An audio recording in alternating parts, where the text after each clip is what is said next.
AMD's Ryzen 9 7950X3D was announced at CES. Gordon, you have been testing it for the past week, doing a ton of different benchmarks. So this is actually the second part of the benchmark review video. The first part, which you can go watch, we looked at content creation and power consumption. But like the 7950X3D, that's only half of the story. So go watch that video if you're interested in those results. But here in this video, we're going to look at gaming and productivity, kind of more light usage thing. And Gordon, just to reiterate, what are the testing parameters and platforms that you're using in the hardware? So I tested 4 chips in total. Of course, the star of the day, the Ryzen 9 7950X3D. I also tested a Ryzen 9 7950X. I also tested a Core i9 13900K again. Of course, I reviewed that originally as well as the X some months ago, but you can't just reuse the same numbers, so I had to retest them again because I had new GPUs and new drivers and new operating system. I also did test the Core i9 13900KS. All 4 of these CPUs were tested with the Corsair H150i Elite Capellix display all-in-one cooler. They also were tested with the same 2 terabyte SSDs running Windows 11, 22H2. I basically have moved everything onto the latest version of Windows 11 because 22H2 does matter. And of course, the big difference is moving to the Gigabyte GeForce RTX 4090 cards. The mighty 4090, you can say, because that card is stupidly fast. They both also ran on the same power supply. So almost identical platforms except for the motherboards, the CPUs.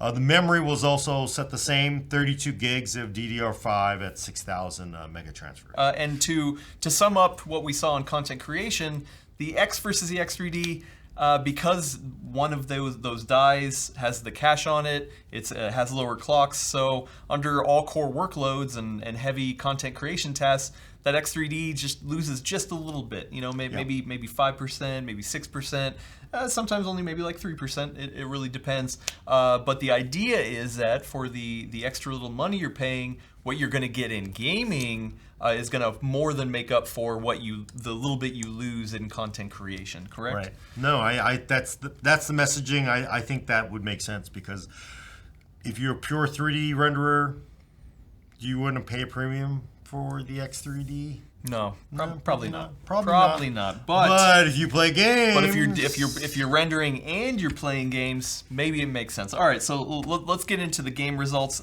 First up, and we're going to go in the alphabetical order of your testing, is Ashes of the Singularity at 1080p. And why do you test at 1080p, Gordon? Why not 4K? Well, because I do not want GPU limited benchmarks. If you are running at 4K, you basically, the only thing that's holding you back is the GPU. And because we want to look at CPU performance, we run at lower resolutions. Most of these games, however, a lot of them are running at ultra settings because with the mighty GeForce 4090, it didn't matter because that thing is so fast. And if you also want to find out why 4K versus 1080 doesn't matter, go look up a hardware unbox video and why you should go jump off into the water because I'm going to test at 1080p, and that is the right way to do it. All right, so the first results in alphabetical order of your testing is Ashes of the Singularity. What are we seeing here? Does Ashes of the Singularity actually enjoy the benefit of the Vcache?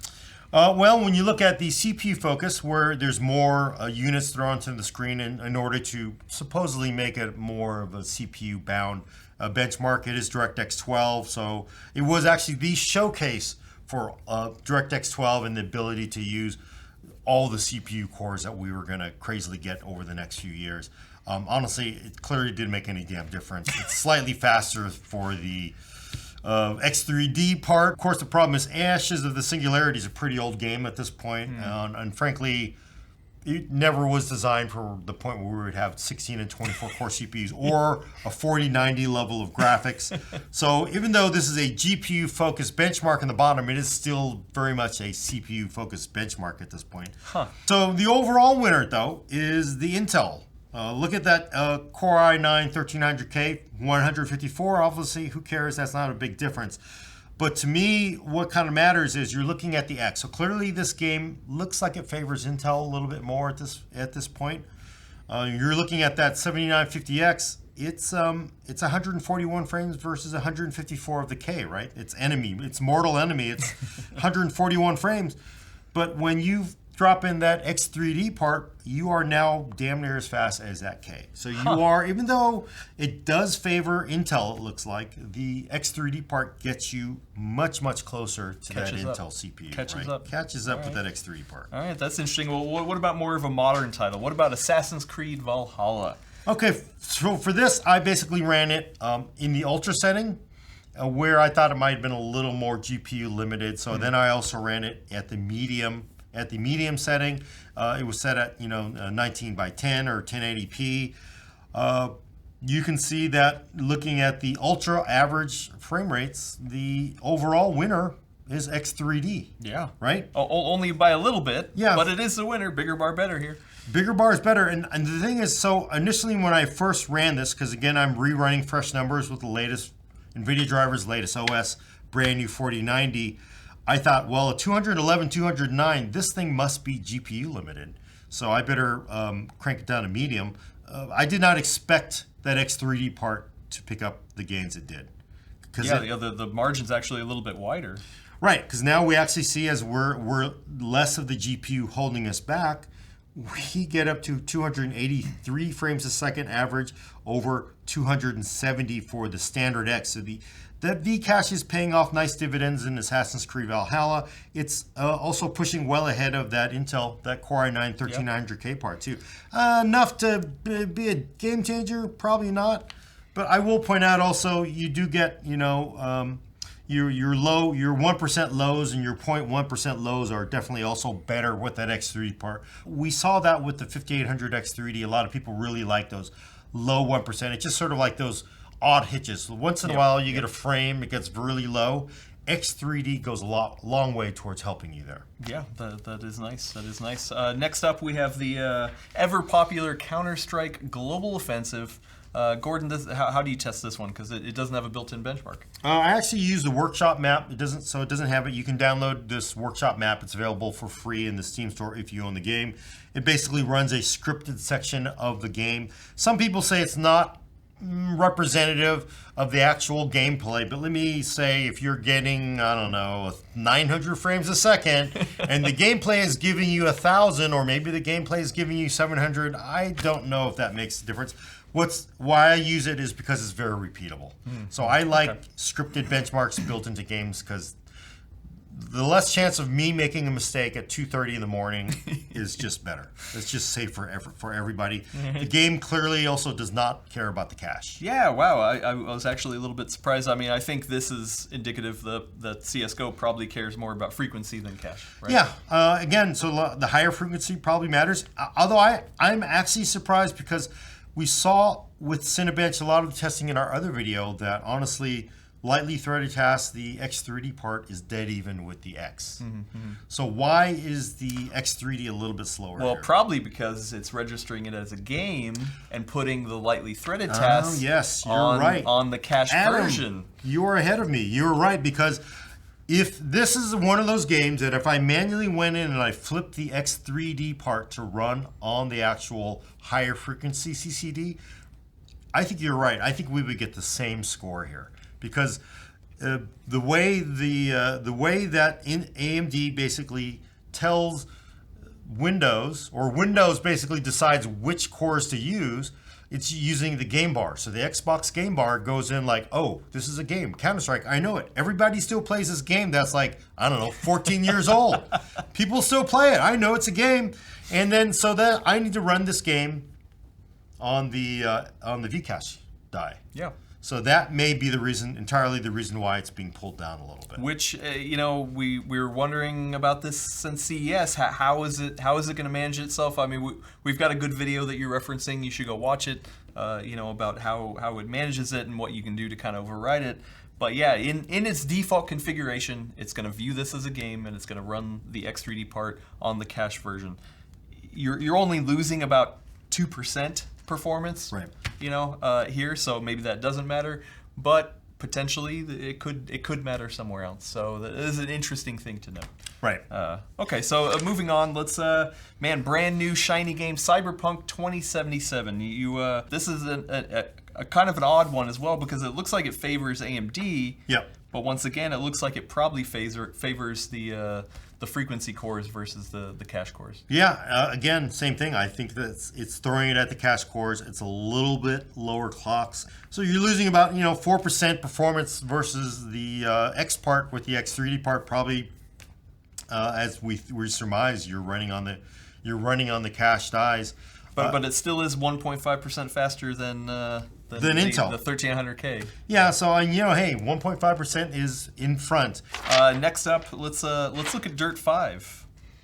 Okay, so again, this is Dirt 5 ray tracing is on for the vehicles. It's not very advanced, nothing compared to a lot of newer games.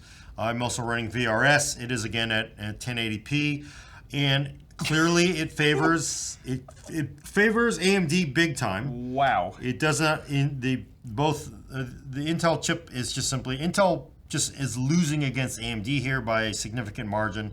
11% versus K, average FPS versus the X3D part. Yep. Even X3D, doesn't look like the cache makes a huge difference because you're looking at 305 frames a second versus 300. That's like under 2%. But you do pick it up. Look, that 0.1% lows. That again is something people like. The larger cache in the X3D parts, it just smooths out gaming a little bit, and that's what people kind of like. Really was a big draw for the 5800 X3D. Sometimes even more so than any game improvements. Just smoother gaming overall. Is it worth $100 though? Yeah, is it worth it? I don't know. We'll see. Let's get to more examples. Next up is Far Cry 6. And this one, once again, probably prefers Intel. Yeah, Far Cry 6 with the settings I'm running, Ultra, DXR, DirectX ray tracing is off. Intel's in the lead. The X3D part is about 4% slower than that 13900K, right? So it's, but again, I would say, look at the X, 7950X, non-cache, versus 7950X3D with its V-cache. 12.6% faster with the V-cache. So again, it's not enough to overcome Intel's lead in this game that likes Intel more. But it gets way closer. But it is way closer, and you are just getting a big boost from that V-cache in the V-cache chip. Huh, interesting. Okay. Next up, we have Gears Tactics, a strategy game that I love. Really? Yeah, I actually do. Okay, yeah, this is an RTS game, so we're changing it up a little bit. Again, Intel ahead. Intel has a lead in some games, and AMD has a lead. So who's faster? Depends on what game you're asking. But again, you're looking at, so we're looking about 11% slower than that Core i9 1300K for the X3D part. But you're not really getting much of a bump off of that cache. It's only about little over 3%. A little over 3%, but still you are getting a little bit. You still have to say that the thing that AMD's really latched onto is more cache helps in games, and it just generally does, right? I overall say I would want the cache. If I play games, I would want the cache part. So far, all right. But we're not done yet. Horizon Zero Dawn. This one, once again, favors AMD, and once again, it looks like it definitely benefits from that extra cache. Yeah, and actually to a nice extent, especially red versus blue, because look, when you're looking at X3D versus K, it's a 21% advantage. That's 21%. Big. That is a very big. Obviously, somebody would say 200 frames is already enough, but the fact that you're getting 21% more performance in Horizon Zero Dawn is significant. And again, look at the difference we're seeing in the cache versus non-cache version. Plain old X versus X. You get about 9% more out of that X3D. That's not bad. That X3D is just, again, it's nice, right? I'm convincing myself I need one. All right, next up is Marvel's Guardians of the Galaxy, one of Keith's favorite videos games of last year. He doesn't hate it, folks. He doesn't hate it. Once again, we're seeing Red in the lead. Red in the lead. I did not pick these intentionally because they were AMD. I just simply went off a list. I recently used these in some laptop reviews. So, but again, red versus blue. Very decent, right? You're looking at almost 10% for X3D versus the K, 1300K versus the 7950 X3D. And obviously, it doesn't care that much about the cache. Though. Well, and that's the thing. Sometimes you might not know which games are going to like the cache until it comes out. So, Yes. I mean, but generally, we see it favoring. Except for in Metro Exodus, once again, it doesn't look like it's caring too much about the cache. No, it doesn't care about the cache because we can see 142 for X3D versus 145 for X. Who cares? And Intel solidly in the head. That's a 17% advantage for that 13900K over the X3D part. So You win some, you lose some. you win some, you lose some. And well, next up, does it win in Returnal? So Returnal's a cool game because that benchmark is just awesome. That is an awesome benchmark. If you have not seen it, I buy the game just for the benchmark. I did initially run it at Epic with the Epic setting, and I quickly realized, this is probably going to be GPU limited. It's brand new. Yep. I even ran it with ray tracing off, and I thought it would 4090 basically. Who cares what CPU you have when you're running Epic? So I turned it down to medium because maybe we can see a little more of a spread here. Which we do, yeah. Which we do, because actually we're seeing the Intel part slightly trail the X3D. In fact, about 2 to 3% for the X3D versus the K part. Not a huge difference, but again, look at X versus X3D. I would say that's a very healthy 9.6%. So Returnal, when you're not completely GPU limited, is favoring that cache in the X3D version. So definitely a win for the X3D. And this is a recent console port that came over from the PS5. This makes me think that maybe future iterations of consoles are going to have Vcache. Oh, Maybe we'll see. Next up, prediction. Yes, the beloved Shadow of the Tomb Raider, and here, man, this is a solid win for the X3D. This is a solid win, and interestingly, so look, when you're looking at Core i9 13900K versus Ryzen 9 7950X, Intel was ahead, 310 versus 294. So basically, Intel definitely somewhat ahead than AMD. You throw the cache onto it though, and we are seeing a very huge boost. You're looking at basically 15.8% for the X3D versus the K part.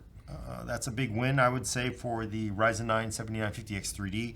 And again, versus that X part, 20% advantage for the 7950 X3D. That is a big bump. That is a big bump. So it just, when you get the game that likes that cache.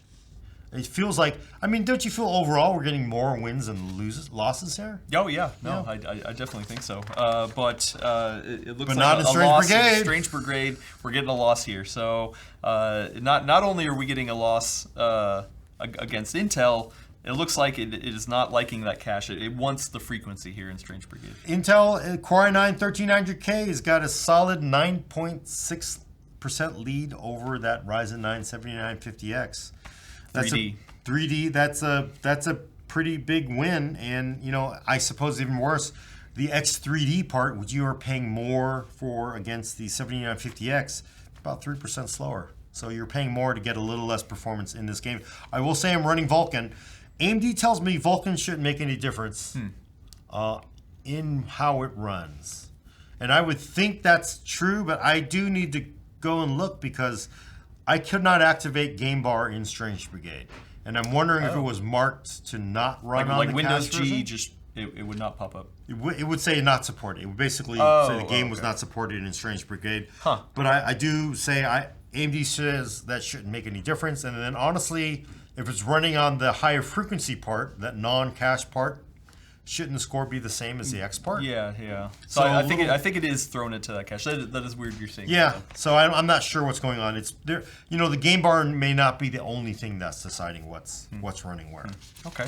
Well, next up is another solid win for that X3D part. Tom Clancy's Rainbow Six Siege. That is a huge bump. Yeah, DX11 running Ultra 1080p. This is a very popular game that really is a Twitch game. You need very, very high frame rates. I'm actually running this at the default of the setting, which is a 50% render. So it's 50% render. Really? Oh, okay. That's actually the default for the game. Huh.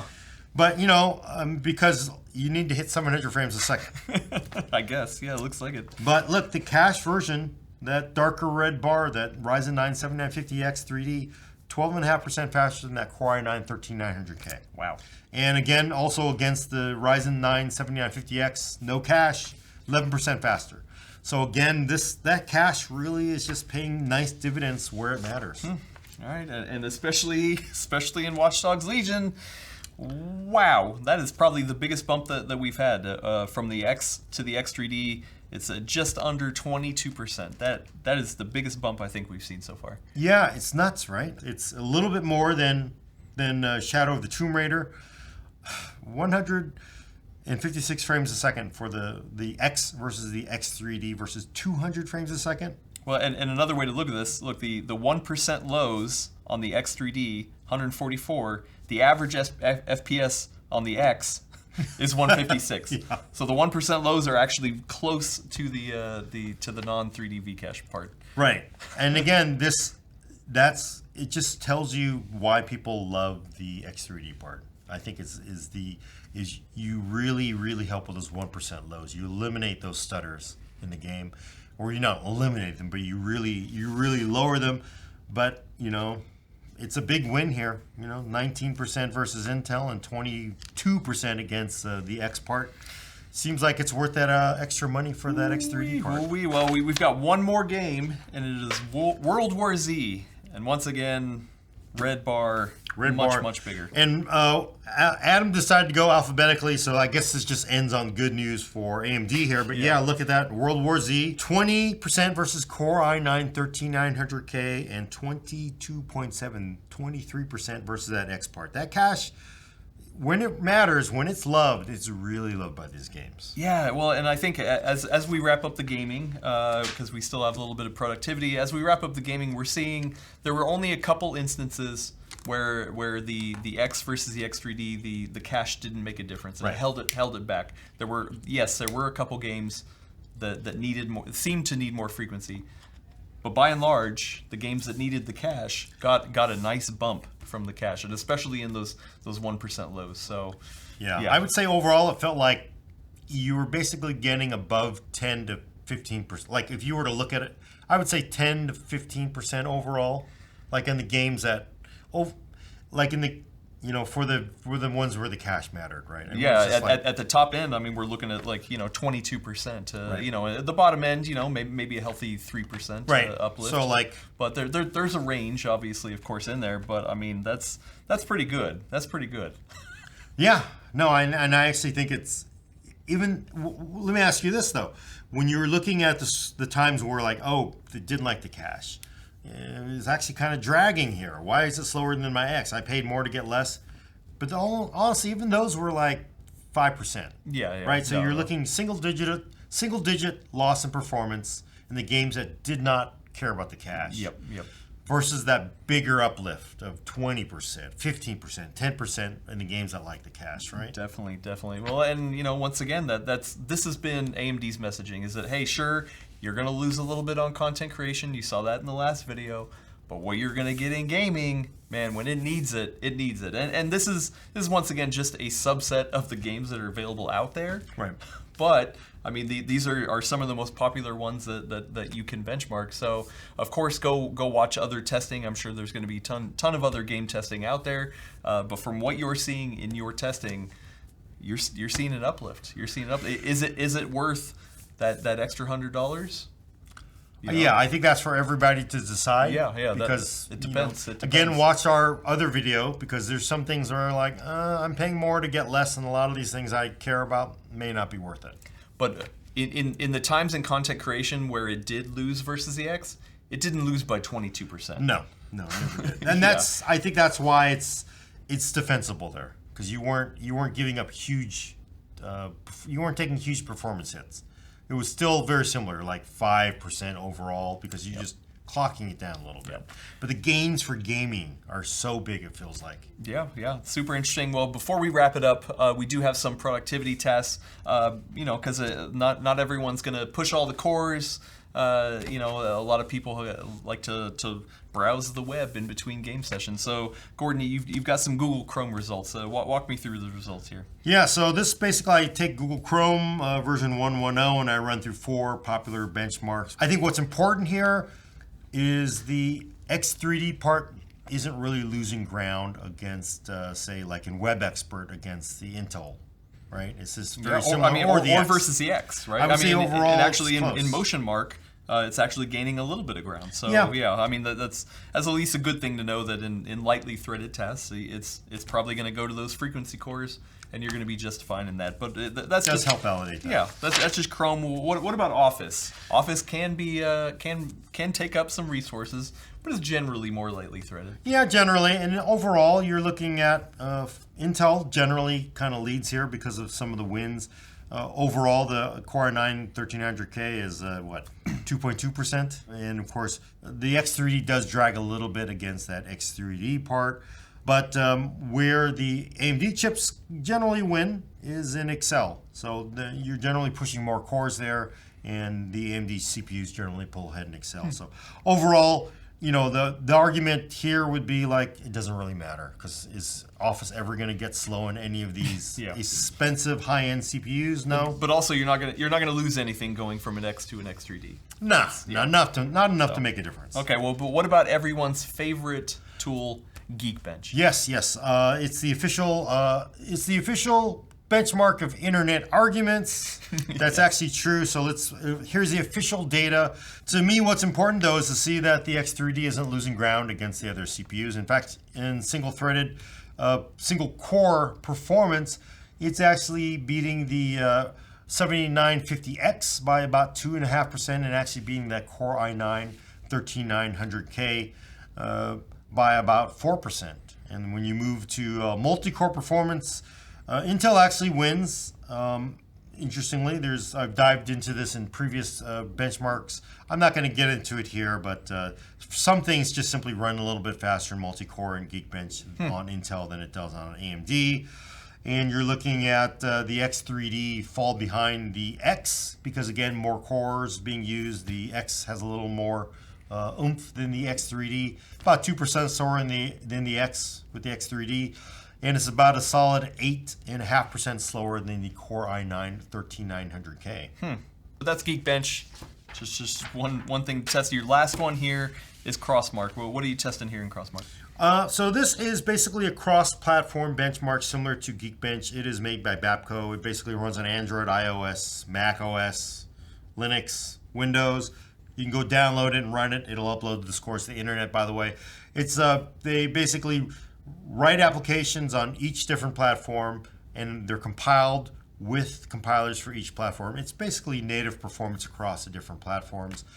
Since we're running Windows here, it doesn't really matter, but it is a good thing to have on paper because it's nice to have something as well as Geekbench, because Geekbench is basically a sort of not real based on things, and Crossmark isn't really based on real applications as well, but it's still a good gauge.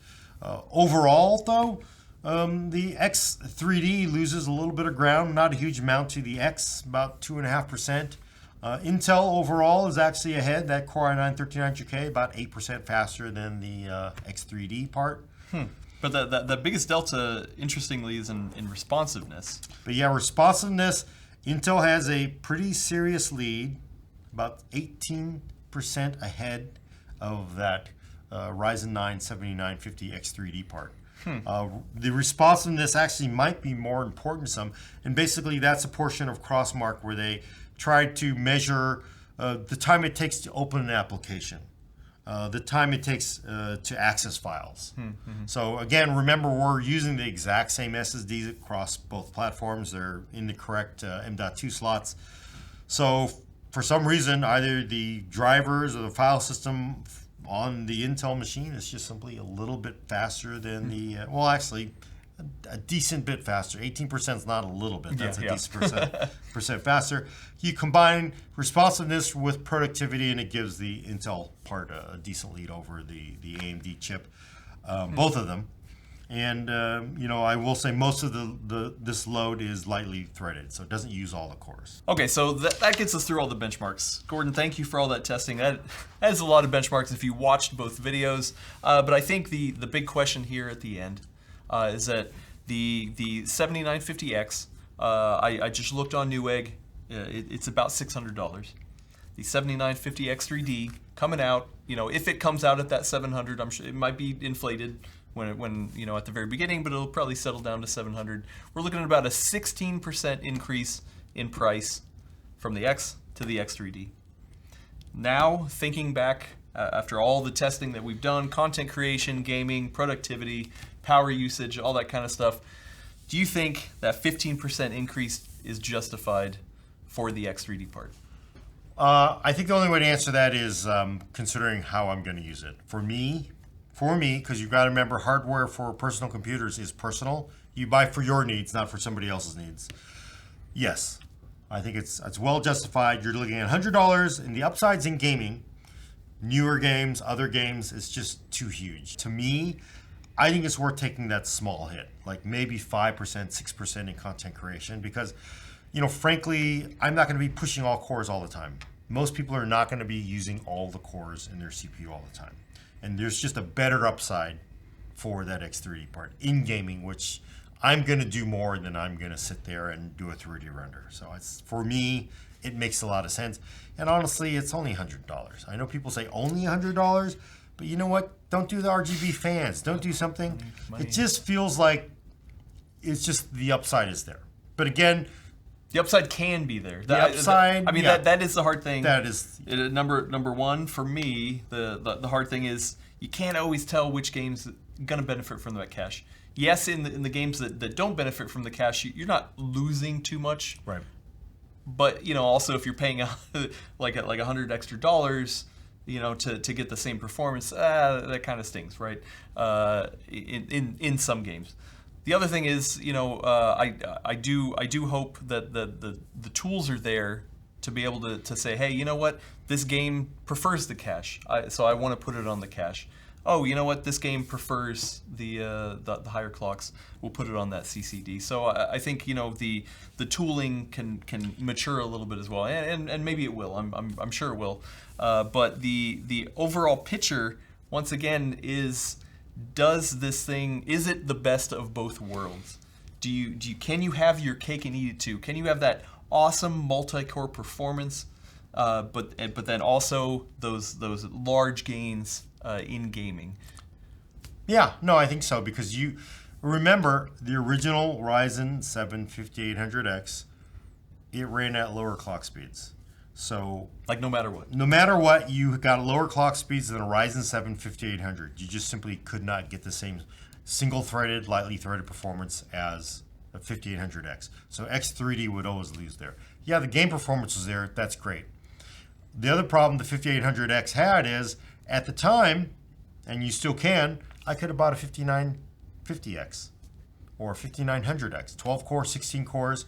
And let me tell you, a 5950X will crush a 5800X 3D. Just simply, if you're doing all cores, or you're doing something that needs a high thread count, it simply destroys it.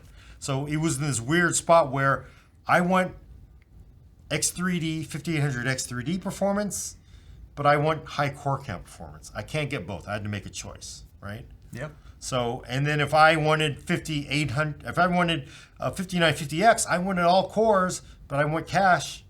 You couldn't get both. You sort of like, I was either all cores or cache. So you were just kind of stuck, and people made that choice. Most of them actually bought X3D because the gaming is of value, but for somebody and the price and the pricing got better. Yeah. But honestly, 5950X got really attractive too. So if you're looking at the two, you had a dilemma. I couldn't go for 16 cores. I couldn't get cache. Ryzen 9 7950X3D gives you light threaded performance, every bit as good as 7950X. Right? We've seen that demonstrated in our other video, and it gives you cache performance. Up to large gains. You just saw it, very large performance in gaming from the cache performance. And, oh, by the way, I need to now do a 3D render. Yeah, I'm not going to get exact parity with a 7950X, but I'm pretty damn close. 5% slower, not a big deal. But it's definitely not a big deal as a 5800X 3D doing a 3D render versus a 5950X 3D. The 5950X 3D would whip the 5800X 3D silly, whereas the 7950X versus the 7950X 3D it's a lot closer. So if you ask me, AMD has actually achieved what they said, which is they are giving you the best of both worlds. I think so. Yeah. At the same time, I'm with you. I wish the tools were a little less blunt. It's like slam everything into cache core or everything into the non-cache core. And I think that's how it's working. Maybe there's a little more deeper stuff going on in their driver, but it feels like I want a utility that I can say mark applications to always run on the high frequency cores. I want that too. Yeah. I mean, either way, this is an interesting time we live in. There's obviously really a plethora of choices on the CPU side, whether you're looking at AMD or Intel. So yeah, I appreciate that they're doing some interesting things to kind of give people multiple choices. And yes, I do think that this potentially could be the best of both worlds. If you're somebody who does all core workloads and does gaming, and kind of wants to have their cake and eat it too, this is a good option to have. So thank you for all the testing, Gordon. Of course you stayed up countless late nights to do it. So be sure to get in the comments. Thank Gordon for his testing before you yell at him that he's wrong and he should have tested something That's the way you're supposed to do it. You're supposed to do it that way. I like how thank you for doing the work, but you should have tested with this configuration. Exactly. And thank you for getting through both of these videos. And I mean, we're going to have more testing coming up. Obviously, there's the 7900X3D that you have not tested, and later down there's the 7800X3D. So more chips to test. Gordon, try to get some sleep for now before you dive into those. Thanks everybody. Be sure to subscribe for all that future testing, and thanks for watching. We will see you later.